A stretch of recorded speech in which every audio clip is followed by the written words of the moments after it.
Professor Dr. Eliseu Coutinho de Macedo possui graduação em Psicologia pela USP, mestrado e doutorado em Psicologia também pela USP. Atualmente é professor adjunto e presidente da Comissão de Ética no Uso de Animais da Universidade Presbiteriana Mackenzie, onde foi presidente do Comitê de Ética em Pesquisa e coordenador do Programa de Pós-Graduação em Distúrbios do Desenvolvimento. Tem experiência na área de psicologia, com ênfase em psicologia cognitiva, do desenvolvimento e neuropsicologia, atuando principalmente nos seguintes temas: avaliação neuropsicológica, aprendizagem e métodos de ensino, estudos dos processos cognitivos e sensoriais subjacentes à leitura e escrita, desenvolvimento de instrumentos para avaliação psicológica e reabilitação cognitiva. Professor, por favor.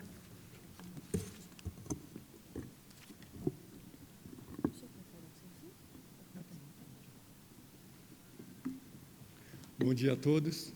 É uma honra e uma alegria estar nessa manhã compartilhando um pouco sobre o tema compromisso educacional e processo de ensino-aprendizagem. Quero agradecer ao Dr. Benedito pelo convite, à professora Marili. É uma honra estar nessa 12ª semana de preparação pedagógica. E é uma honra porque essas semanas elas têm feito muito bem a mim, né? Feito bem de um modo gradual e de um modo contínuo. Por que de um modo gradual e um modo contínuo? Essa que vai ser, talvez, a temática dessa manhã com relação ao processo de ensino-aprendizagem. Ele, muitas vezes, ocorre de modo gradual e contínuo.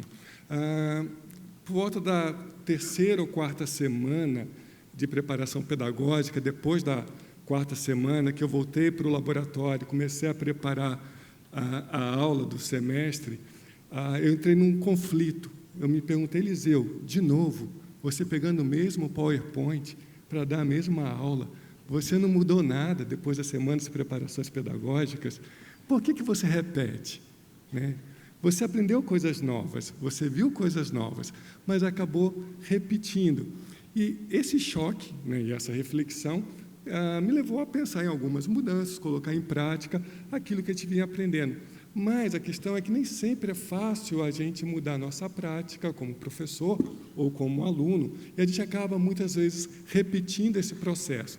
A ideia é a gente conversar um pouco sobre isso, né? Como que a nossa prática como professor, ela muitas vezes se repete porque tem um sentido, se repete porque, de uma certa forma, nós somos experientes, né? Temos professores aqui que dão aula há muitos anos e bons professores. E por que mudar se está dando certo? Né? Por que eu vou propor uma coisa diferente se eu sei muito bem o que eu estou fazendo? E esse tema da semana, práticas pedagógicas conscientes e intencionais, de uma certa forma, traz para a gente uma reflexão. Até que ponto nós realizamos práticas não mais com grau alto de consciência, mas sim de uma forma automática? Nós, como professores, experimentamos muitas experiências, passamos por muitas experiências agradáveis, muitas experiências marcantes. Uma das primeiras experiências marcantes que eu tenho como professor foi em 95, quando eu comecei a dar aula numa outra faculdade. Era uma faculdade que não tinha alunos tão qualificados quanto a nossa. E eu lembro de uma aluna chamada Maria, que ela tinha muitas dificuldades para entender a história da psicologia. Eu dava uma disciplina de história da psicologia e ela não conseguia entender, ela ficou de recuperação, mas poucas vezes eu vi uma pessoa tentando entender algo como a Maria tentou entender. Mesmo com o esforço todo dela, ela não conseguia a nota para passar na recuperação. Ela ficou com 3,8, 4, alguma coisa assim. E eu estava num dilema. Dava uma arredondadinha de 1,2, né, e ela passava, ou ela reprovaria de novo. Eu tinha visto o esforço dela e a dificuldade dela, e eu resolvi arredondar, mas fiquei com uma culpa. Falei, caramba, como é que vai ser essa psicóloga que precisou ter 1,2 de arredondamento na nota? O tempo foi passando. No 3º ano, eu voltei a dar aula para a turma da Maria, numa disciplina de metodologia de pesquisa. E, nesse 3º ano, eles começaram, os alunos naquela época, até o começo da década de 2000, os alunos de psicologia iam para o hospital psiquiátrico fazer o estágio. Isso era um divisor de águas, porque era a primeira vez que você ia entrar em contato com pacientes psiquiátricos, com esquizofrênicos, com depressivos graves, com psicóticos que não recebiam tratamento e tal. E era um momento muito marcante para o aluno de psicologia que dava muito medo. E, conversando com esses alunos do terceiro ano, uma aluna chegou e falou assim: Eliseu, sabe a Maria? Eu falei: sei a Maria, a de 1.2. Pois é, ela foi a única aluna que não tinha medo dos pacientes. Aquilo foi uma tempestade cerebral para mim, porque eu comecei a pensar, a partir daquele momento, que tipo de desfecho ou que tipo de resultados nós produzimos com os alunos, e entender que nós não temos consciência de todos os processos que são desdobrados. Mas aquela situação da Maria, ela remete a algo que a gente conhece hoje como extremamente importante sobre os preditores de sucesso profissional. Envolve, por um lado, habilidades intelectuais, que a Maria estava com dificuldade de desenvolver aquelas habilidades, pelo menos na disciplina de História da Psicologia, mas envolve também componentes socioemocionais, que parecia que a Maria tinha muito bem desenvolvido. E, a partir dessa perspectiva, a gente pode pensar em que medida o aluno, desde o ensino da educação infantil até a pós-graduação, o quanto que ele gosta da escola, o quanto que ele gosta daquele ambiente. Ou, como professor, a gente poderia perguntar em que medida o teu aluno, ou o meu aluno, gosta da tua aula, gosta daquela sala. Ou a gente poderia fazer uma pesquisa aqui agora, né? Você pode marcar de não gosto nada até gosto muito da semana de preparação pedagógica, né? Teria que ranquear, teria que ser anônimo essa pesquisa. Não vou pedir para levantar a mão, não. Mas o que é interessante observar que, desde 1920, há quase 100 anos atrás, esse tipo de pergunta tem sido feita aos alunos ao redor do mundo. E esses estudos têm muito mais consolidação nos Estados Unidos, Inglaterra, alguns estudos da Austrália, Nova Zelândia.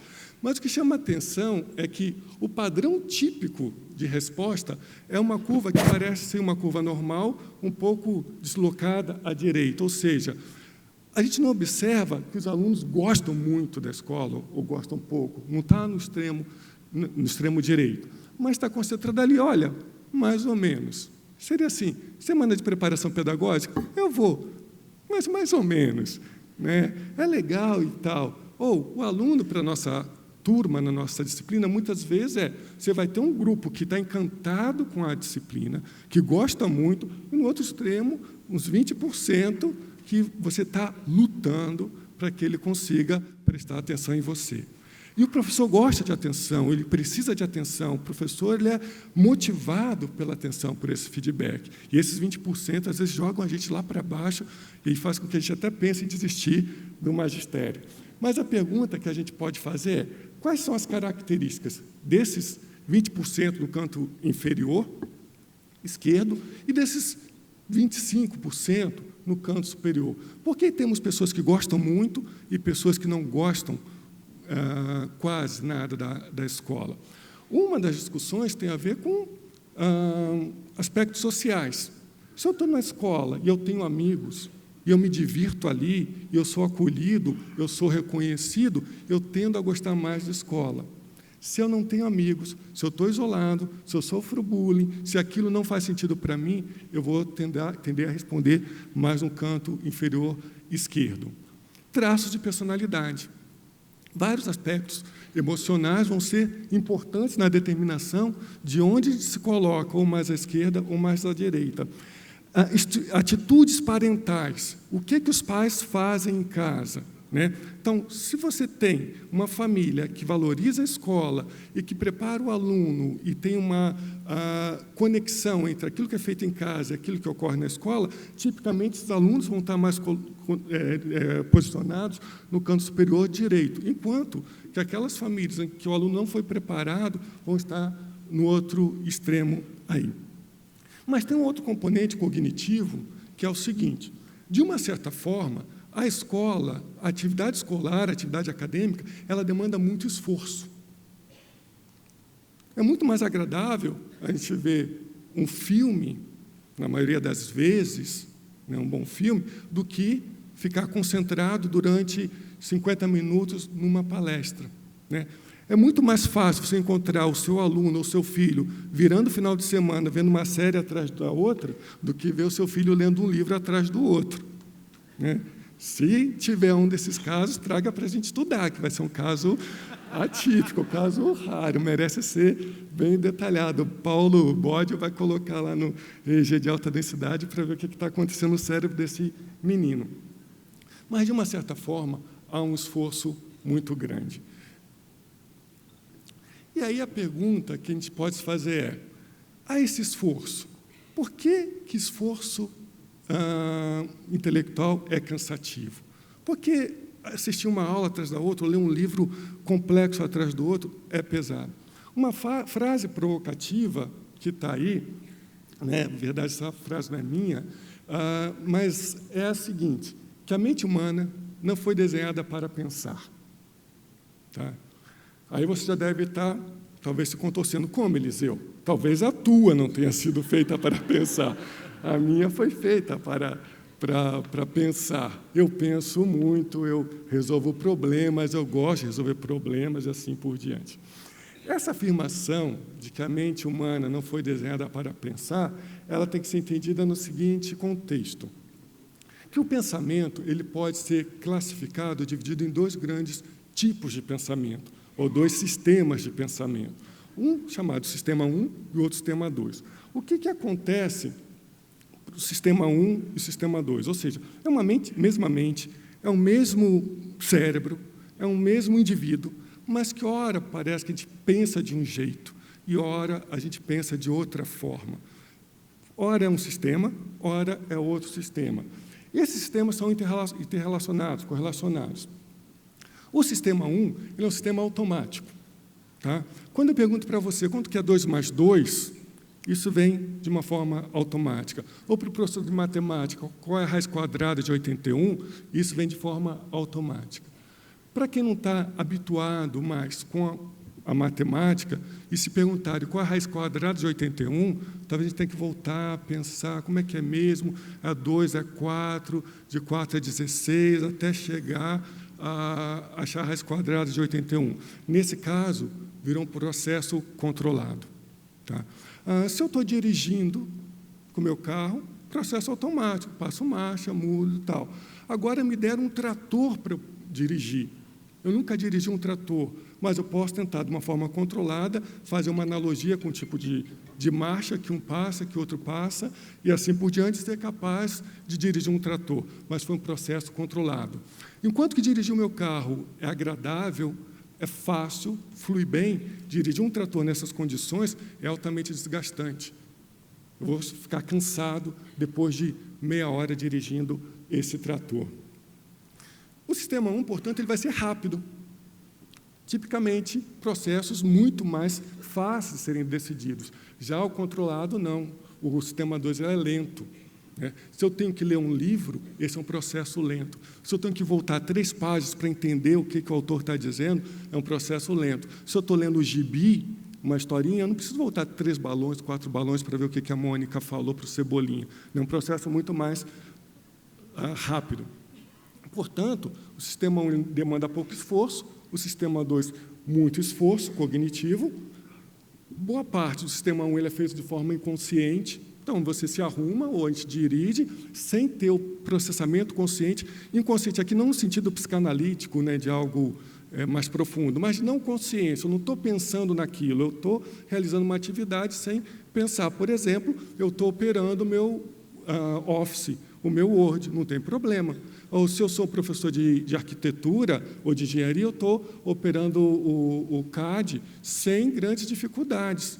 Né? Eu estou operando ali, fazendo o desenho, estou conversando com a outra pessoa. Quando eu fui fazer o curso de CAD, no semestre passado, no comecinho eu estava ali tentando acompanhar e tal.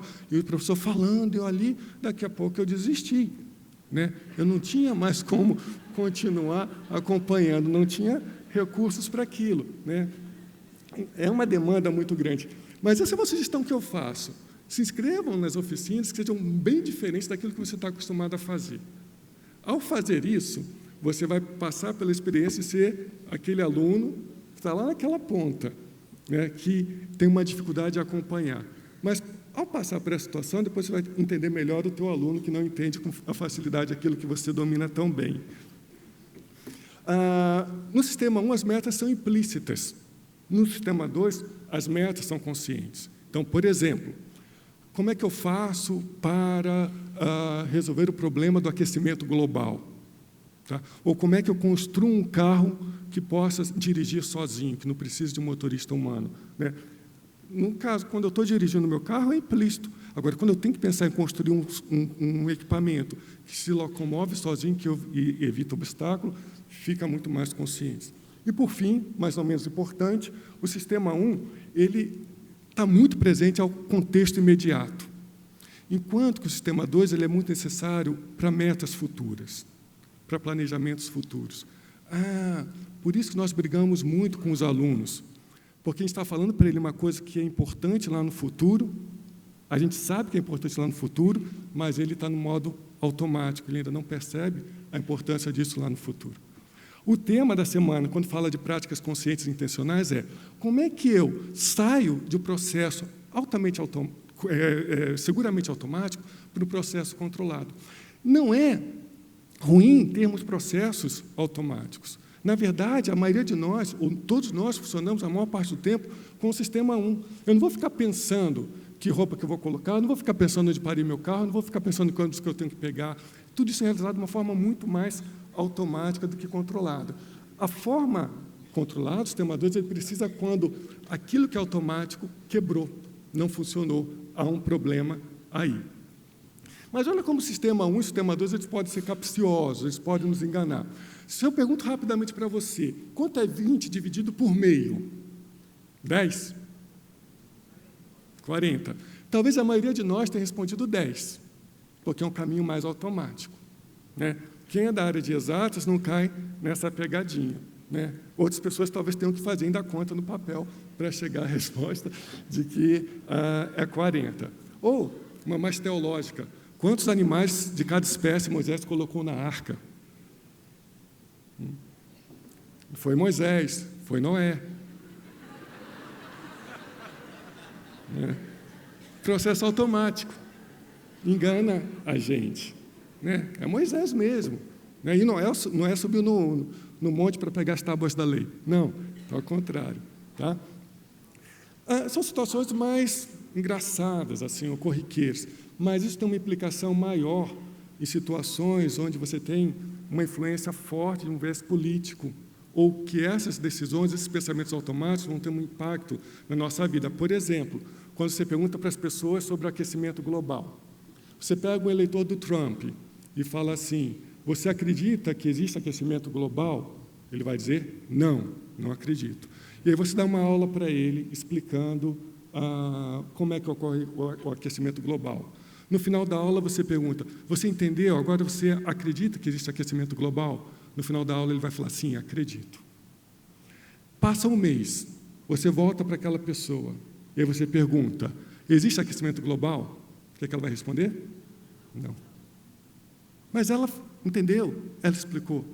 Mas ela vai estar muito mais apoiada na memória de trabalho, em situações que confirmam aquele viés, do que uma nova informação. A nossa mente funciona assim, muitas vezes funciona assim. Sair desse padrão envolve um esforço, que não é automático. Mas a gente faz isso não porque a gente é preguiçoso, não porque o nosso cérebro é preguiçoso, mas porque ele é econômico. Muitas vezes a gente vai buscar eventos na nossa memória que confirmem a nossa crença e não ir atrás de fato de uma informação nova. Eu trouxe um videozinho, que a tarefa é bastante simples. Gostaria que você contasse para o time branco, tem um time branco, time vermelho, eles vão ficar passando bola de basquete. Conte quantas vezes o time branco trocou a bola entre eles, tá ok?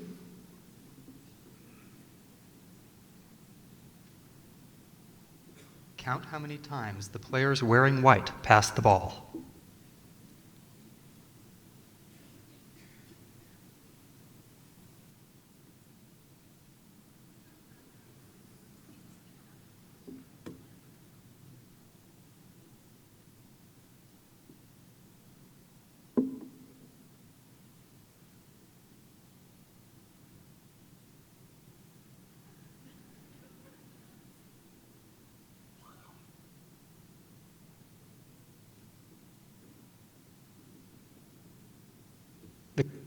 16?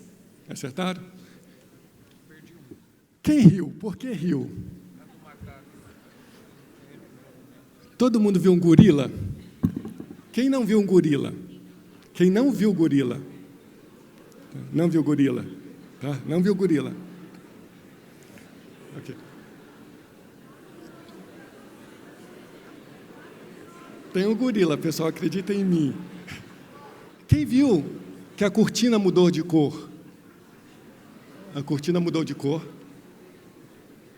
E quem viu que um jogador do time de camiseta preta saiu do coisa? Tá. The correct answer is 16 passes. Did you spot the gorilla?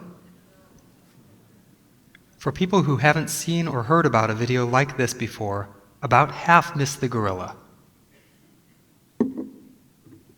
If you knew about the gorilla, you probably saw it. But did you notice the curtain changing color or the player on the black team leaving the game? Let's rewind and watch it again.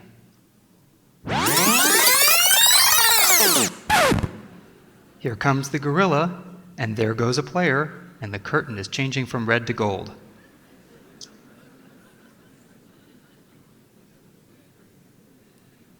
When you're looking for a gorilla, you often miss other unexpected events.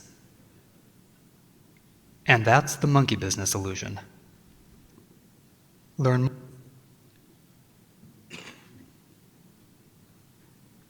Pois bem, são situações que a gente está concentrado, está focado em resolver um problema e contar, e a gente simplesmente não percebe que apareceu um objeto estranho. Então, às vezes está no sistema 2, né, está concentrado em alguma coisa, está focado em algo, a gente não percebe outras coisas acontecendo.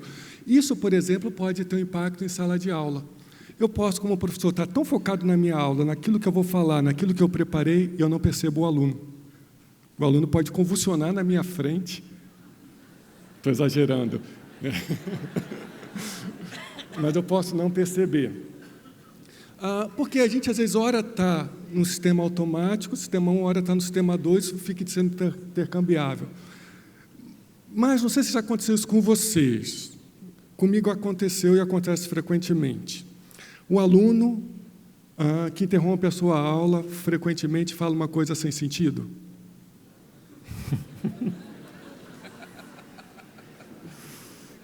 Você se sente confortável ou desconfortável com isso?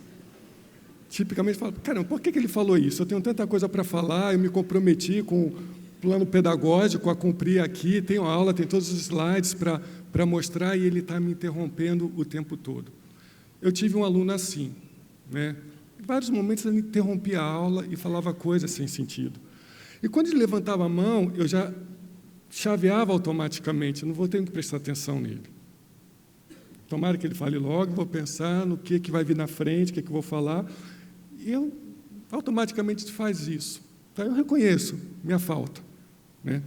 Mas um dia eu estava falando com ele sobre desfecho, com a turma, né? Sobre desfecho em pesquisa. Qual que é o resultado importante, qual que não é, assim por diante. Aí ele interrompeu assim, professor, um homem tinha um aras. Ele tinha uma égua que gostava muito, uma égua premiada. Um dia essa égua fugiu. E ele ficou muito triste, ficou chateado, ficou amaldiçoando a vida. 2 semanas depois, essa égua voltou. E atrás dela vieram 8 garanhões selvagens. Ele conseguiu recuperar todos. Ele ficou muito feliz, porque os 8 garanhões voltaram, ele conseguiu ganhar 8 garanhões. E olha como é que foi legal. Depois, o filho dele resolveu domar um desses garanhões. Quando o filho estava domando o garanhão, ele caiu e quebrou a perna. E esse fazendeiro amaldiçoou os garanhões que voltaram. Falou assim, antes não tivesse voltado, meu filho não teria quebrado a perna. E aí depois, quando o filho estava em recuperação, o país entrou em guerra. E aí chamaram todos os meninos, todos os jovens. E o filho dele não foi porque estava com a perna quebrada. E ele agradeceu a Deus, ficou feliz porque o filho tinha quebrado a perna. Aí eu fiquei olhando.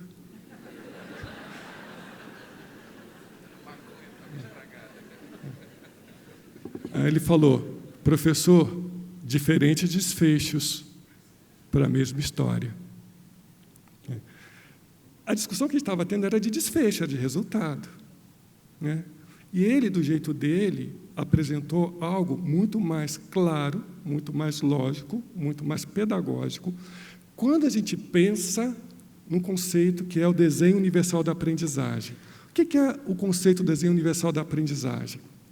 Que eu posso pensar, enquanto eu estou preparando a aula como professor, eu posso pensar naquele aluno bom, como eu, ou como eu acho que eu fui. E, normalmente, é uma aula muito erudita, muito sofisticada, eu falo coisas que são top. Ou eu posso pensar na aula, quando eu planejo, no aluno médio, no aluno que vai alcançar um determinado nível ali. Ou eu posso pensar também, quando eu estou preparando a aula, naquele aluno com dificuldade. O desenho universal da aprendizagem é, quando você vai preparar uma aula, você pode pensar para aquele que funciona quase que o tempo todo no sistema 2, que ele tem um nível de abstração, consegue fazer analogias, consegue fazer pontes, mas também aquele que vai, às vezes, se fixar muito mais no elemento concreto, no básico, no linear. Tá? E essa ideia de desenho universal da aprendizagem, ela se encaixa dentro das práticas baseadas em evidência e educação. Quando a gente pensa em práticas baseadas em evidências, essa é uma ideia forte que surgiu na década de 80 na medicina, com saúde baseada em evidências. Ou seja, eu tenho 2 remédios, remédio A e remédio B. Os 2 falam que tratam uma enfermidade X. Qual que é o melhor? Eu tenho 2 remédios, um para A e outro para B, qual que eu vou usar? Então, os estudos fazem comparação de quais são os resultados de cada um dos vários estudos para chegar a uma meta-análise e apontar uma conclusão. Olha, quando a gente junta todos os estudos que foram feitos, comparando A com B, o remédio A tem mais vantagem. O remédio B tem mais efeito colateral. O remédio B tem mais vantagens, mas tem mais efeito colateral. Então, é melhor ficar com o remédio A, porque não tem tantas vantagens, mas tem menos efeito colateral. Quando a gente pensa na educação, qual é a garantia que a gente tem de que aquilo que a gente está fazendo em sala de aula tem evidência? Que funciona? Ou é placebo? Então, a ideia do tamanho do efeito, que se usa muito nos estudos e práticas baseadas em evidência, eu posso ter uma intervenção, mas uma intervenção pode ter um efeito grande, e uma outra intervenção um efeito pequeno. Por exemplo, quando você fala numa aula, fala para as pessoas, o cigarro mata, causa câncer. Aí uma pessoa fala assim, causa nada, Eliseu. Minha avó fumou até 95 anos e morreu porque ela caiu de paraquedas. Está errado esse argumento de que fumar causa câncer, fumar mata. A pessoa está pegando um exemplo, né, da vida dela, e está generalizando. Como é que ocorre com o aquecimento global? Você fala aquecimento global, está nada, São Paulo fez um frio danado, então não está tendo aquecimento global. Ela pega um exemplo, tá, e quer generalizar. Essa é uma fraqueza de evidência. Mas quando você pensa assim, olha, fumar causa câncer e mata, é verdade, mas é um efeito baixo. Tá? Por quê? Porque você pode fumar muitos anos e não morrer. Mas se eu falar assim, dar tiro no pulmão, mata? Tá? Mata. Só que o efeito é muito maior. Eu vou precisar de 2.000 pessoas que fumam para mostrar que cigarro mata, mas eu preciso só de uns 10 voluntários para dar tiro no pulmão, para mostrar que o tiro no pulmão mata. Né? Porque o efeito do tiro no pulmão é maior do que o efeito do cigarro. Pois bem, como é que isso na educação? É a mesma coisa. Eu posso ter práticas educacionais que produzem efeito, mas efeito pequeno. Está produzindo efeito, mas efeito pequeno. Será que eu posso ter práticas que produzem efeitos maiores? Essa figura, esse gráfico está aí, é um gráfico que representa bem essa ideia de como que as diferentes práticas educacionais produzem ganhos, produzem efeitos. Aquela linha vermelha representa um efeito de magnitude 0,2, que é efeito baixo. Esse 0,2 quase que é explicado por um placebo, se você não fizer nada. Se o teu aluno vier ficar dormindo na aula, na prova do final do semestre, ele vai ter conseguido melhorar alguma coisa. Tá? Muitas coisas têm efeito baixo. O lado de cá são aquelas atividades que têm um efeito maior, aquilo que a gente faz que dá mais resultado. O que esses estudos mostram? Por exemplo, quando a gente olha para o professor. Esses estudos, no canto direito, ali, que são os que de maior evidência, mostram que, tipicamente, práticas dos professores, em que os professores são mais motivados, que os professores conhecem a necessidade do aluno, que sabem o nível de conhecimento do aluno, que conseguem flexibilizar, se adaptar para que o aluno entenda, compreenda, são as práticas melhores, que produzem mais resultados, isso olhando no aspecto do professor, o papel do professor. Outro fator importante, por exemplo, 6, um ambiente escolar, um ambiente que acolhe o erro, não como uma crítica, mas como uma possibilidade de aprendizado, uma possibilidade de discussão. Tipicamente, situações assim, elas produzem um ganho maior, um resultado melhor, né? Professores que conseguem, a partir de uma ideia, na aula, generalizar, mostrar relações dessa ideia com outras ideias, costumam ter um resultado melhor. Mas acontece que muitas vezes os professores fazem isso, esses bons professores, essas boas práticas, mas eles nem têm consciência de que fazem isso. Ou seja, eles estão fazendo muitas vezes no sistema 1, não no sistema 2. Muitas vezes você faz coisas que funcionam, que produzem um bom resultado, mas que a gente não tem consciência exata sobre isso. Por isso que a parada, a reflexão, a troca de informação ajuda a gente a ter um pouco mais de consciência. Terminando, uma das discussões que tem é como é que a gente junta essas práticas baseadas em evidências na educação. Tem um site, What Works, da Clearing House, é um site patrocinado pelo Ministério da Educação dos Estados Unidos, que eles procuram colocar ali as práticas, de fato, que os estudos mostraram que têm evidência. Tá? Quando você entra lá, você vai ver várias práticas, para a educação infantil, para o ensino médio, para ensino da segunda língua, para ensino de matemática, assim por diante. Mas, quando eu separei agora, apenas para a gente pensar nas práticas ligadas ao ensino superior. O que a gente faz, ou quais são as práticas, de um modo geral, que produzem bons resultados? Uma das práticas que produzem bons resultados é o chamado, por exemplo, curso de inverno, de verão. Tá? Programas de verão, que você recebe o aluno que saiu do ensino médio e vai para a faculdade, e você gasta ali com ele 2 a 4 semanas discutindo sobre como é que é a vida na universidade, o que ele precisa fazer, como é que ele vai se organizar, quais habilidades cognitivas que ele tem que desenvolver, onde ele vai buscar informação, como é que funciona o sistema de avaliação, o que se espera dele. 2 a 4 semanas. Você gasta um tempo com isso, né? Apresenta para ele técnicas de estudo, técnicas de organização, técnicas de manejo do tempo, técnicas de priorização, técnicas ou estratégias de regulação emocional. Essas estratégias todas, de uma certa forma, elas se relacionam com aquilo em neuropsicologia ou em neurociências a gente chama de funções executivas. As funções executivas são um conjunto de habilidades necessárias para a gente resolver um problema complexo ou resolver um problema que que a solução dele não seja dada imediatamente pelo sistema 1. Tá? Então, por exemplo, eu posso pensar na minha carreira universitária como um sistema complexo, problema complexo. Eu tenho que ficar 4 anos ou 5 anos para eu conseguir ter o título, para depois eu ter um trabalho, nesse período eu tenho que ter estágio, eu tenho que integrar a informação da disciplina do primeiro semestre com a do último semestre e assim por diante. E o córtex pré-frontal tem um papel fundamental nisso. Tá? Mas as funções executivas, isso a gente pode discutir um pouco com os nossos alunos no processo de ensino-aprendizagem. Envolve planejamento. A gente, às vezes, imagina que o nosso aluno chega com a capacidade de planejar como a gente tem. Às vezes, não. Às vezes, ele se perde, né?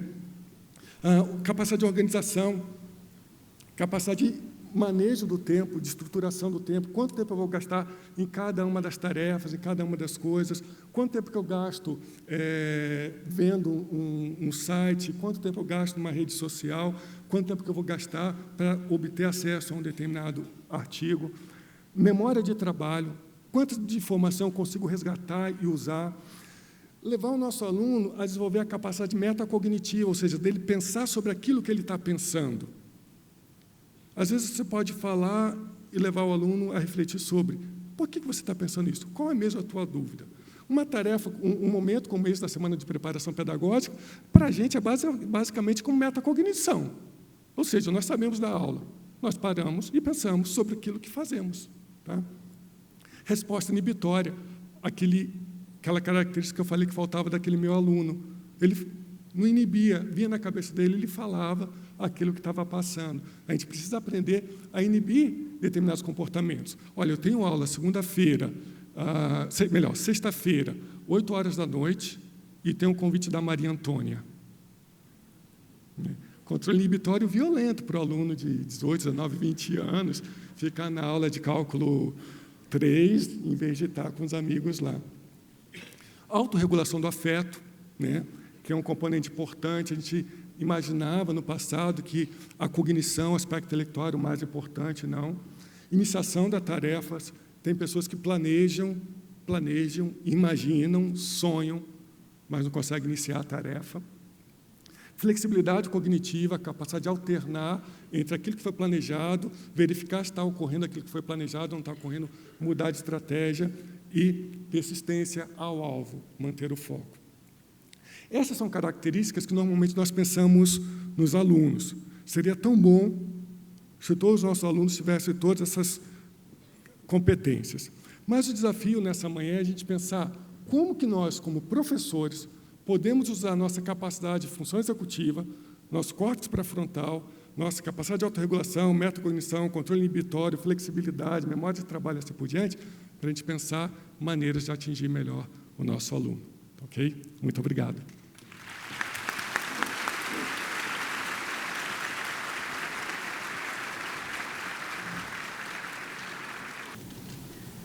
Eu tenho a tendência de pensar em termos da relação universo tácito e universo explícito e tal, de uma forma onde eles são muito relacionados, um depende do outro. Eu sei que esse é um pressuposto seu, já conversamos a respeito. Até onde, na sua opinião, à luz disso daí que foi proposto, aquilo que é explícito, aquilo que é pensado, aquilo que foi chamado de fase 2, né? Até onde que ele é dependente ou, de certa forma, se não determinado, pelo menos altamente influenciado pelo resto, pelo que está na fase 1.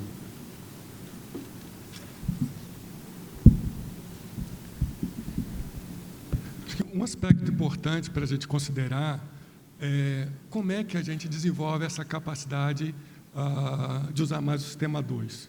Né? Se a gente pensa, na maioria das vezes, a gente usa o sistema 1. Por que a escola e a educação formal ela é tão importante? Porque é um esforço grande que é feito ao longo de anos para que a gente desenvolva cada vez mais essa habilidade. Né? Então, é um esforço mesmo. Você atrair o aluno para a escola, atrair o aluno para algo que faça sentido, apresentar de uma maneira que seja adequada para ele, que esse distanciamento entre aquilo que ele sabe e aquilo que é apresentado vá diminuindo. Isso é fundamental porque nós, como espécie, avançamos muito quando olhamos para o futuro. As conquistas que tivemos foram graças a essa utilização do sistema 2. O problema é que a gente não fica usando isso o tempo todo, ou seja, eu não vou reconstruir todo o conhecimento que a nossa espécie adquiriu do zero. Por isso que a informação que passa do professor para o aluno é fundamental. E boa parte dessa troca de informação, ela está ocorrendo e ela que garante a transmissão de conhecimento. O problema é a gente não desenvolver essa habilidade de usar tanto o sistema 2, ou seja, de ter estratégias, de ter metas, de ter foco, ter recursos cognitivos para achar a solução do problema. Mas o que é legal destacar é, se estiver muito distante, aquilo que a pessoa traz e aquilo que o professor apresenta, a gente não vai conseguir. É a mesma coisa, se alguém chega e quer me ensinar um jogo, e esse jogo é muito complexo, ou eu tenho uma habilidade, um interesse muito grande, uma motivação muito grande para isso, ou rapidamente eu vou desistir daquilo. né? Esse desafio de aproximar as duas coisas, e a escola e a educação formal como sendo fundamental para isso.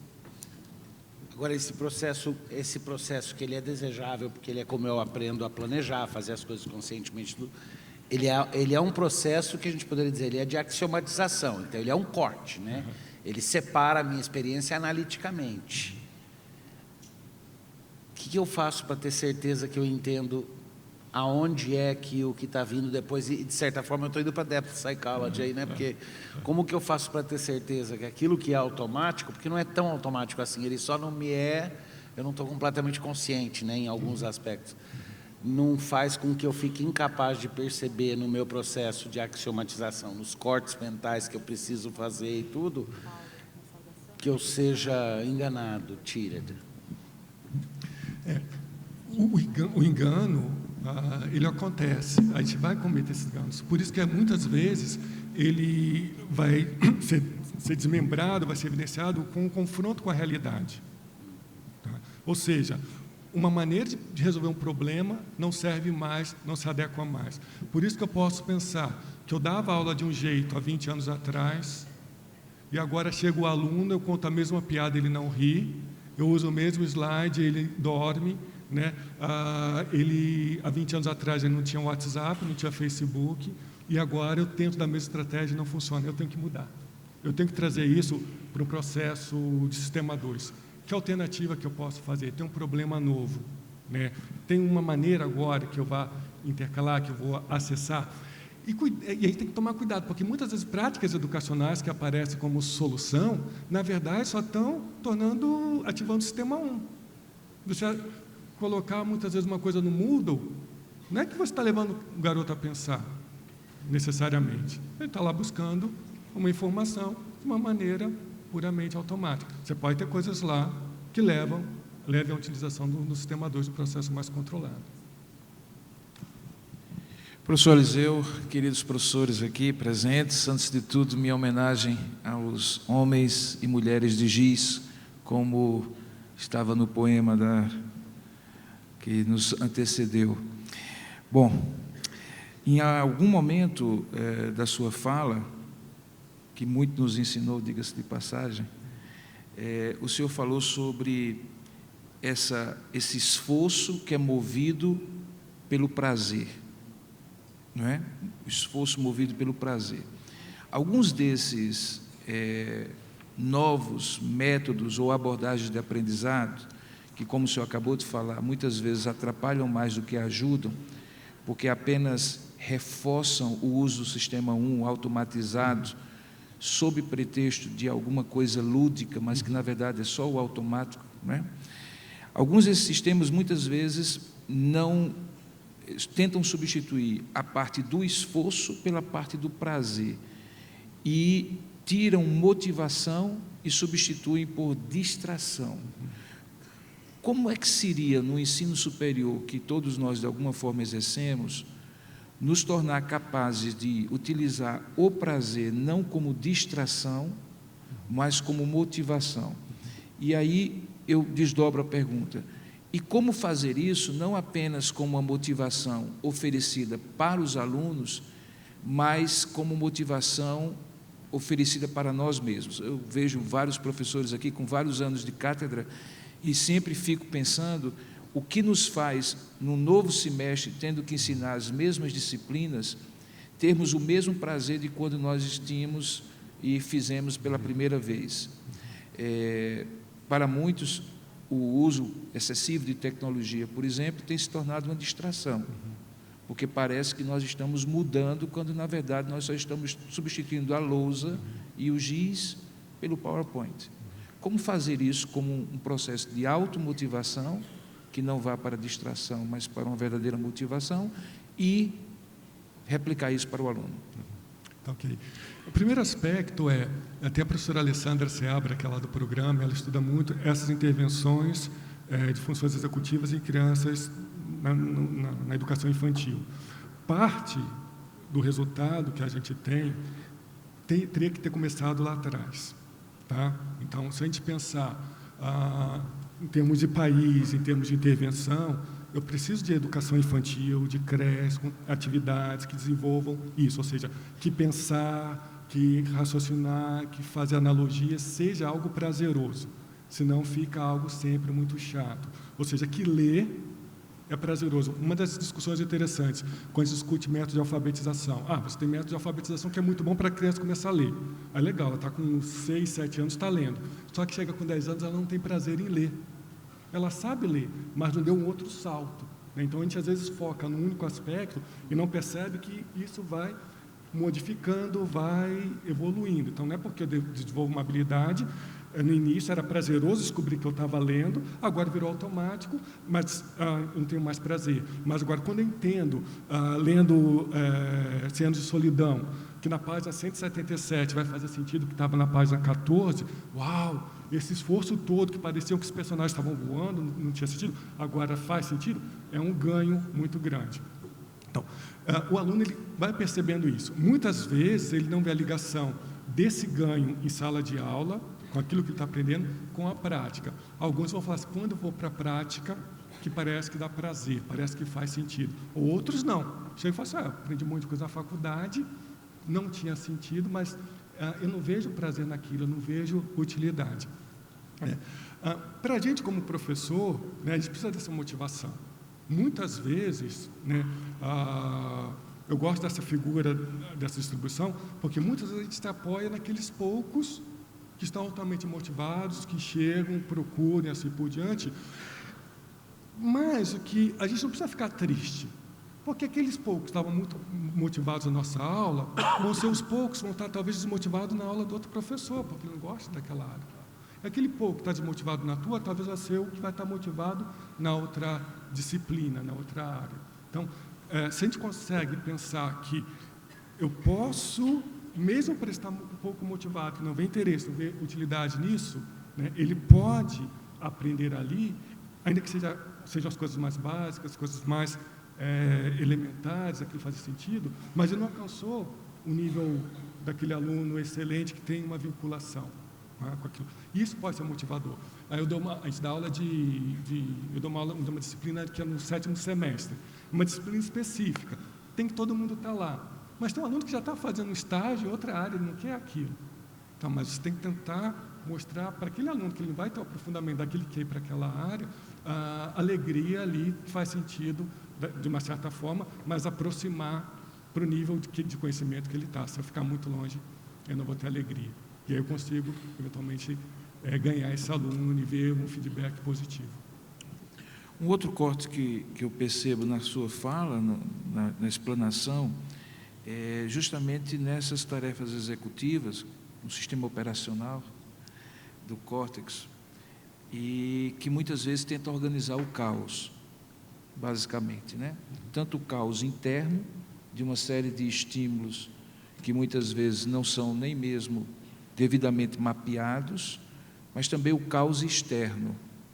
E grande parte do caos externo hoje, concorrente a esse processo de organização de um estudante que chega na universidade, tem a ver com o excesso de informações. Então, nós vivemos um certo paradoxo.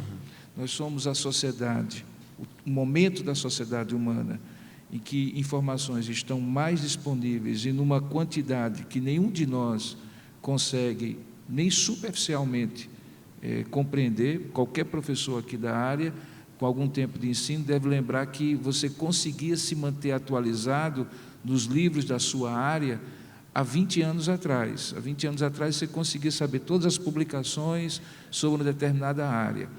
Hoje, se você passar uma semana sem dedicar algum tipo de tempo para ir nas bases de dados, ver o que está sendo pesquisado, novas publicações, você, na semana seguinte, está totalmente defasado. O aluno chega, de alguma forma, com essa avalanche de informações. Ele tem uma necessidade de organizar o caos interno dele, que tem a ver com a mudança de paradigma. Antes ele estava na escola, tocava lá um sino, ele sabia que era hora de entrar na sala, ele tinha aquele mesmo professor, naquele mesmo ambiente. Ele vai para a faculdade, ele tem que mudar de prédio, de edifício, ele tem que mudar de professor e ele tem que organizar a sua vida, que inclusive teve uma grande mudança. Tem um caos interno, um caos externo. Como é que é possível, mesmo que eu não dedique 2 ou 4 semanas num summer session para esse aluno, organizar as primeiras semanas da minha aula para que eu possa ajudá-lo a organizar o caos dele? Ou seja, quer esteja ou não dentro do programa do curso ou da disciplina, como é que eu posso, como professor, ter essa sensibilidade de dedicar a organização do caos do aluno para que eu possa ser mais eficaz ao longo do curso? Um aspecto importante é que essa ajuda ela é contínua, ela tem que ser contínua, né? Esse estudo que pega 2 a 4 semanas tem um efeito, mas tem que ser repetido de uma certa forma, tem que ter um conjunto de recursos para ajudá-lo. Por quê?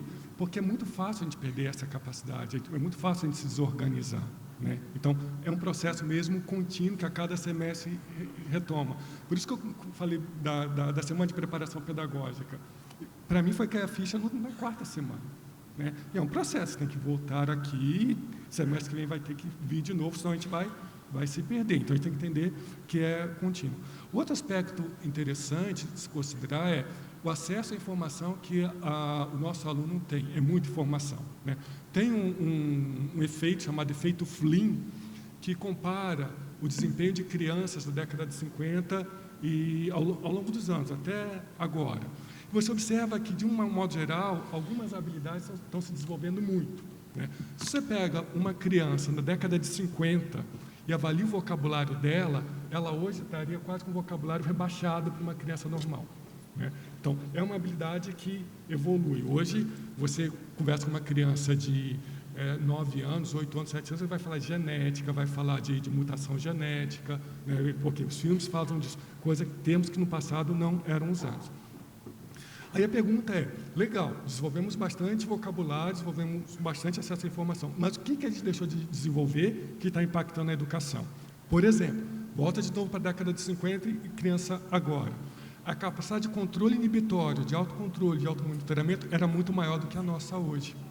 Por quê? Porque um brinquedo que você tinha que fazer uma pipa ou fazer um carrinho de rolemã, aquilo envolvia estratégia, envolvia planejamento, envolvia esperar, ir atrás de uma outra coisa, várias submetas até alcançar uma meta final.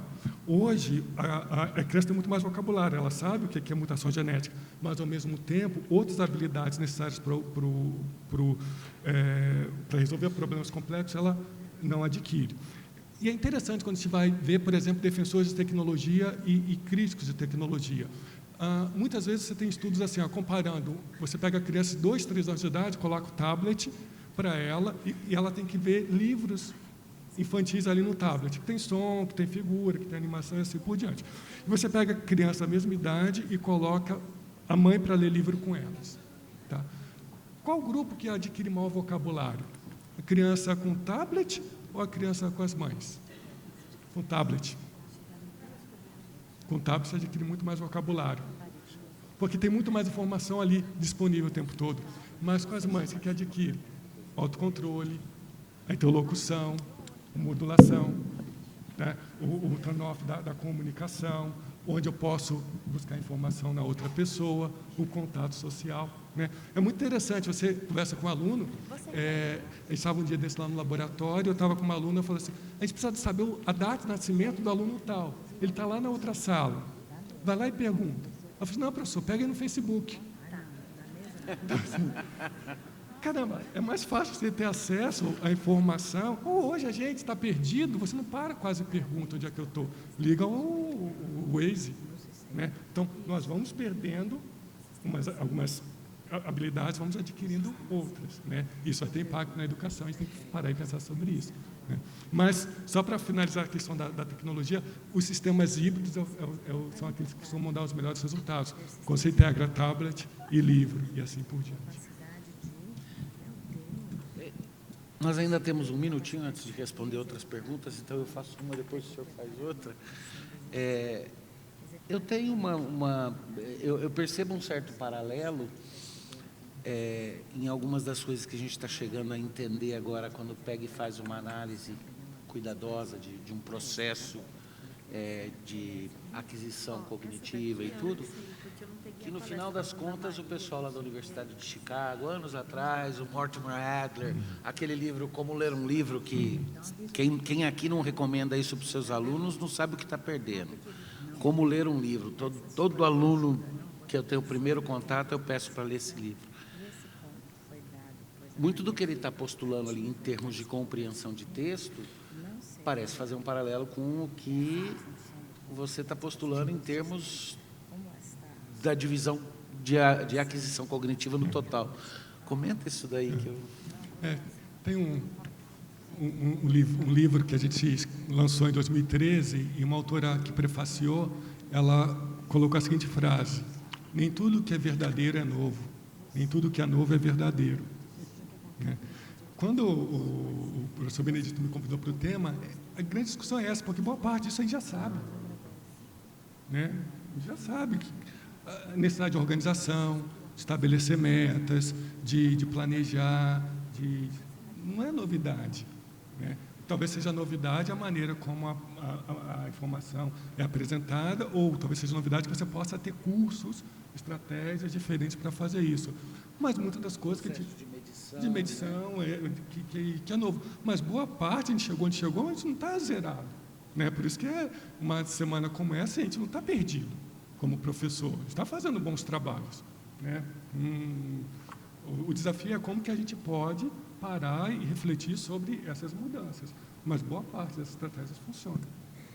Bom, professor Eliseu, essa é a minha última participação e não há como a gente evitar esse estabelecimento da ponte ou da relação entre esse processo, eu volto ao tema do caos, esse processo de organização deste aluno dentro de princípios e valores que sejam realmente estruturantes, porque a gente sabe que parte desse caos ele não acontece, digamos assim, no vácuo, ele acontece a partir de uma situação social, familiar e uma série de outras coisas que produz a perda contínua de valores, de princípios, de crenças, de atitudes que são construtos estruturantes, e a gente sabe disso.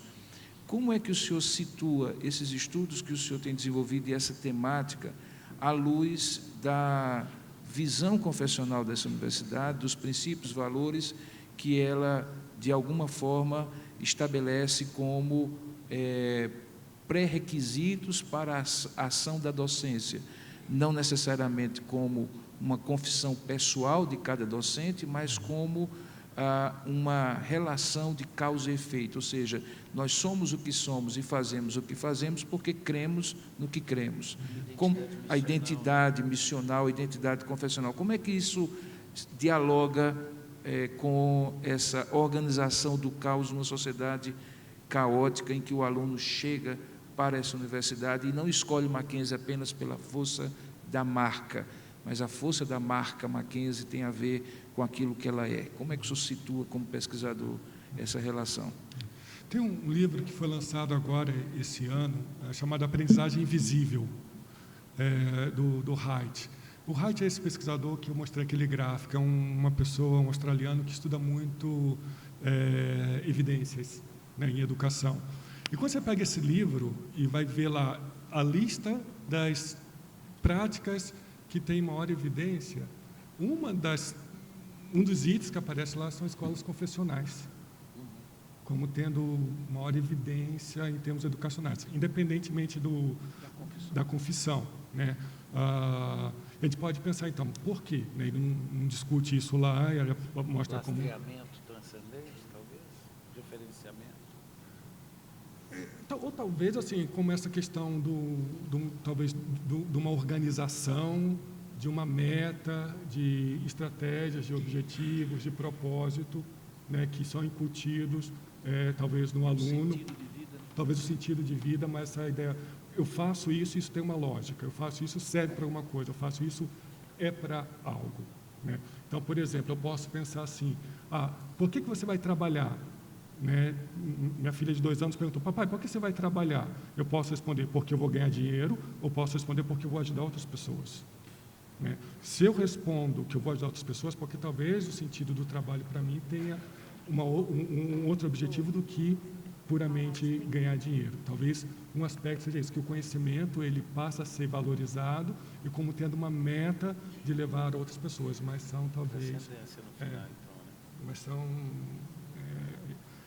acho que não tem estudos concretos, pelo menos eu não conheço estudos concretos, mas poderia pensar por aí. Bom, eu creio que daria para continuar o diálogo, mas ele ia ficar mais hermético. Então, nós temos algumas perguntas que vieram de lá, por favor, Luciana. Vamos às perguntas. Nós fizemos um apanhado geral de algumas perguntas, escolhemos 3 aqui, e eu vou tentar ser bem rápida, porque uma das perguntas é bem longa. Bom, vencer o imediatismo, em sua opinião, é um dos maiores desafios do professor na atualidade. Como reverter ou aproveitar a pressa do aluno a favor do aprendizado? É uma coisa que a gente tem discutido muito, tem aspectos que a gente não consegue brigar muito, né? Então, o aluno é imediato, ele funciona diferente, ele foi criado desse jeito, né? Isso gera uma outra organização cerebral, né? Nessa questão do imediatismo, né?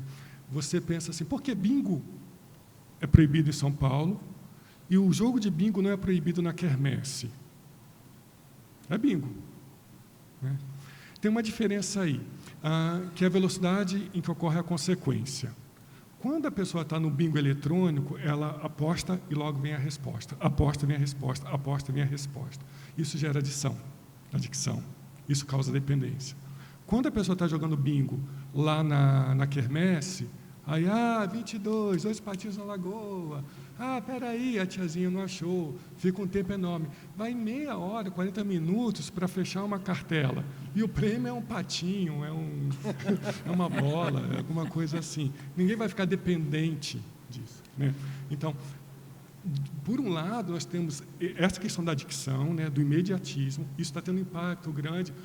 Há uma discussão, isso está na mídia geral já, mas já foi discutido no DSM-5 em 2013, se a dependência a jogos de computador apareceria ou não como um quadro patológico, né, de pessoas que ficam jogando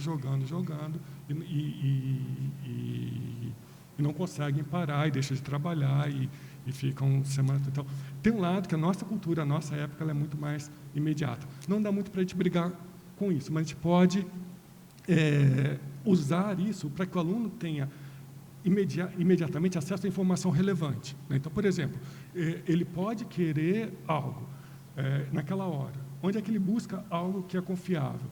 Ele está tendo acesso, de fato, às bases científicas. O nosso aluno está sabendo, chegando no final do curso, acessando as bases científicas, sabendo buscar os grandes artigos, fazendo uma leitura crítica. Então, esse imediatismo ele pode ser importante. E a nossa função talvez seja canalizar para onde ele pode rapidamente obter informação que é relevante. Identificando esse imediatismo, a gente satisfaz essa motivação intrínseca que ele precisa para continuar no processo, né? Bom, mais uma pergunta, essa é mais longa e a minha vista, eu espero que ajude. Uma pergunta, a partir da ideia, persistência ao alvo, capacidade de seguir e executar um plano até completar a meta sem desistir. Executar planos até completar a meta não seria deixar de perceber o contexto da situação? Não é automaticamente executar o plano traçado e não abrir espaço de criação para algo não previsto, que mesmo como desvio, ainda assim nos faz mirar e perseguir um alvo? Talvez a valorização do processo de criação para além da flexibilidade seja também um importante aspecto do processo de ensinar e aprender. Oferecemos as mesmas disciplinas, mas os alunos são outros, diversos em cada turma, mesmo no mesmo semestre. Sejamos criativos também para perceber alvos e os tornar cada vez mais claros e profundos. E esta pode ser uma outra função executiva e no sistema Z. Não, concordo plenamente.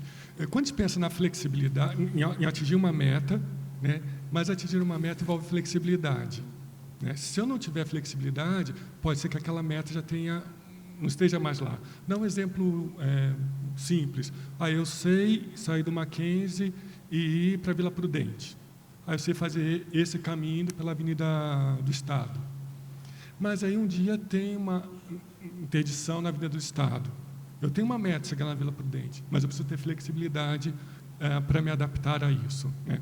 Muitas vezes o aluno entra no curso, ele tinha uma ideia do que seria, ele está vendo que não é aquilo. Ele tem flexibilidade para mudar, ele tem autonomia para mudar. Então, a flexibilidade cognitiva, o controle inibitório, ou seja, também deixar de fazer, eventualmente, alguma tarefa, alguma atividade que foi proposta, isso vai constituir essas funções, mas a flexibilidade é tão importante quanto persistência ao alvo. Persistência ao alvo sem flexibilidade é burrice. Essa dimensão docente de tomar a decisão de que horas eu flexibilizo e que horas eu sigo, né, na meta, vem com a experiência e é uma habilidade que a gente tem que desenvolver e talvez nos ajude a chegar na percepção do imediatismo ou das necessidades mais imediatas dos alunos. E aí eu direciono a pergunta para a próxima pergunta, que é justamente isso: como é que, num sistema em que há um aligeiramento da formação de professores no ensino superior, como é que a gente pode garantir processos para que os nossos docentes aprendam e aprendam essas habilidades da docência e essas especificidades, esses mecanismos da aprendizagem tão importantes?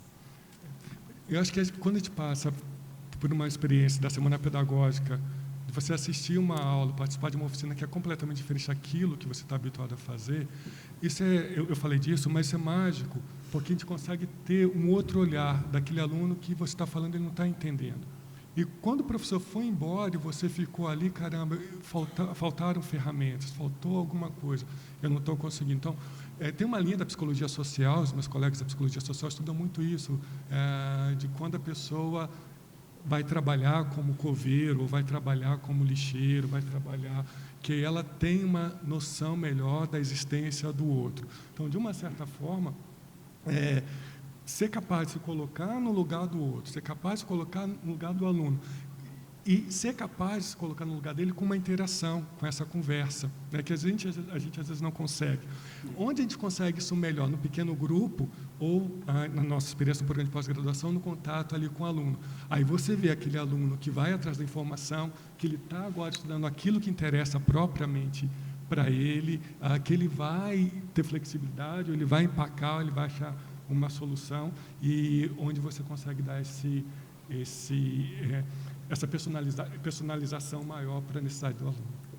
Muito obrigada.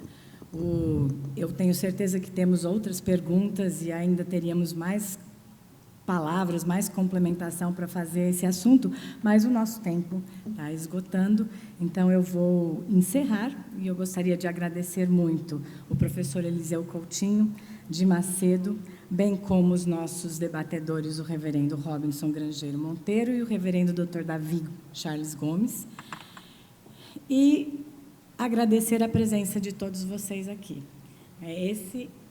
Eu respondo agora como coordenadora de apoio pedagógico, que a gente pode aprender aqui, né, nessa troca, vivendo experiências de ser aluno dos nossos colegas, aprendendo o que eles têm para nos ensinar.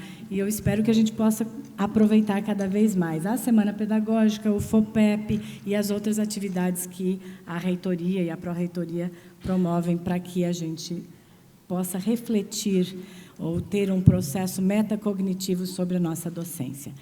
Agora eu gostaria de convidar o Dr. Benedito, nosso magnífico reitor, Dr. Marco Túlio, nosso vice-reitor, para que venham até aqui e entregarem uma lembrança aos nossos palestrantes, ao nosso palestrante e os debatedores.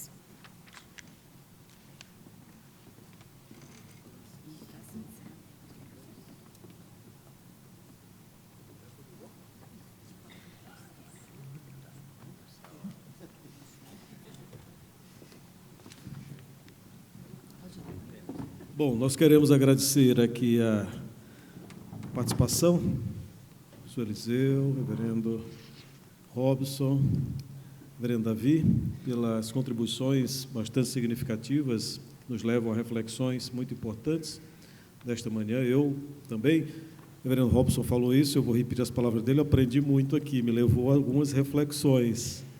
no sentido de que a gente, às vezes, exige algumas posturas, algumas atitudes do nosso aluno, ou deseja que elas estejam presentes, esquece que, para que elas possam ser uma realidade, tem que começar conosco. É um grande desafio essa vida acadêmica e as funções executivas, que são capacidades cognitivas, são posturas e atitudes que elas devem ser perseguidas por nós, educadores. Parabéns, professor Eliseu, aos debatedores, e queremos agradecer de coração as contribuições trazidas nesta manhã. Uma salva de palmas aos nossos palestrantes.